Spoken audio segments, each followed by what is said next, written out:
Assalamualaikum warahmatullahi wabarakatuh. Sebelumnya perkenalkan, saya Najma Zahira dengan NPM 2208260125. Baik, jadi di sini saya akan mempresentasikan hasil mind map saya di blok neurologi dengan judul migrain.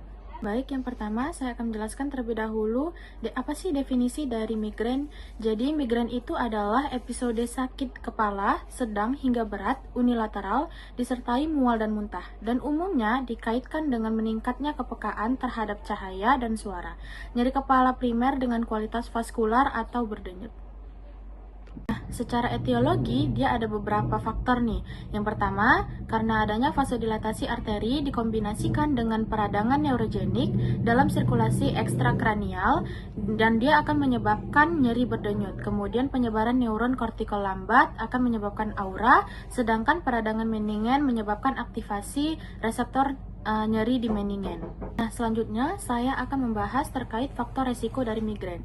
Yang pertama ada menstruasi, perubahan hormonal, kemudian puasa dan terlambat makan, kemudian konsumsi alkohol, coklat, keju, kemudian terlalu banyak atau terlalu sedikit tidur, kemudian sebelum pubertas, insiden migrain lebih tinggi pada laki-laki dibanding pada perempuan. Kemudian setelah pubertas, insidennya lebih tinggi pada perempuan. Nah, selanjutnya saya akan menjelaskan terkait bagaimana sih cara mendiagnosa dari migrain ini. Jadi yang pertama, yang paling penting kita anamnesis terlebih dahulu. Kita tanyakan yang pertama, nyeri kepalanya itu nyeri sedang hingga berat atau hanya sebagian besar saja. Biasanya pada penderita migrain dia akan merasakan nyeri pada satu sisi kepala. Kemudian kita tanyakan apakah sakit kepalanya berdenyut atau menusuk. Kemudian rasa sakitnya bertambah parah dengan aktivitas fisik atau tidak. Kemudian selama serangan sakit kepala, penderita masih dapat melakukan aktivitas atau tidak.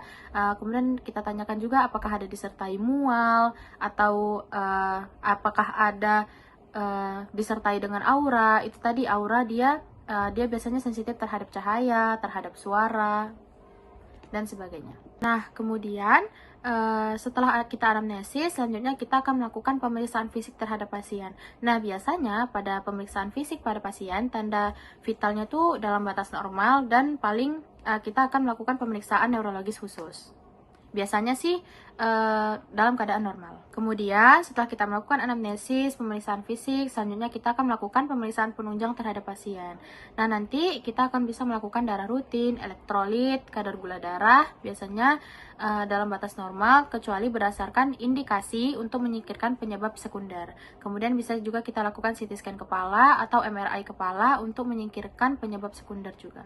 Nah, kemudian selanjutnya kita akan melakukan tata laksana terhadap pasien.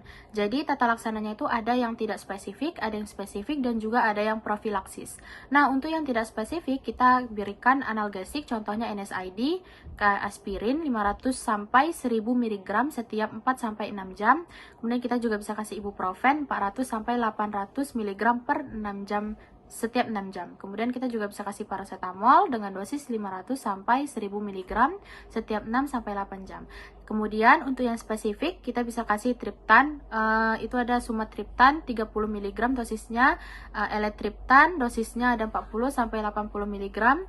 Kemudian untuk yang profilaksis ada yang beta blocker, anti epilepsi, dan juga antidepresan.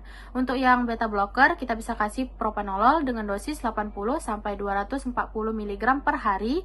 Kemudian kalau yang anti epilepsi kita bisa kasih topiramate 25 sampai 200 mg per hari. Kemudian kalau untuk antidepresan kita bisa kasih amitriptilin 10 dengan dosis 10 sampai 75 mg. Nah, untuk komplikasi dari migrain ini itu ada beberapa. Yang pertama gangguan tidur atau insomnia, kemudian penurunan produktivitas kerja dan kualitas hidup, kemudian gangguan mental seperti depresi, kemudian ada gangguan kecemasan dan juga gangguan panik. Nah, selanjutnya untuk prognosis dari migrain itu dia ada 3, ada yang ad-vitam, ada ad-sanationam, dan juga yang terakhir ada ad-functionam. Kemudian kalau yang untuk ad-vitam itu dia baik dalam hal bertahan hidup, kemudian kalau ad-sanationam itu dia dapat disembuhkan, kemudian kalau ad-functionam itu dia baik secara fungsi dalam kehidupan sehari-hari. Baik, kemudian ini ada referensi yang saya gunakan pada mind map yang telah saya jelaskan tadi. Saya mengambil dari buku-buku neurologi yang sudah ada. Baik, mungkin hanya ini saja yang dapat bisa saya sampaikan. Lebih dan kurang saya mohon maaf, dan kepada Allah saya mohon ampun. Saya akhiri. Assalamualaikum warahmatullahi wabarakatuh.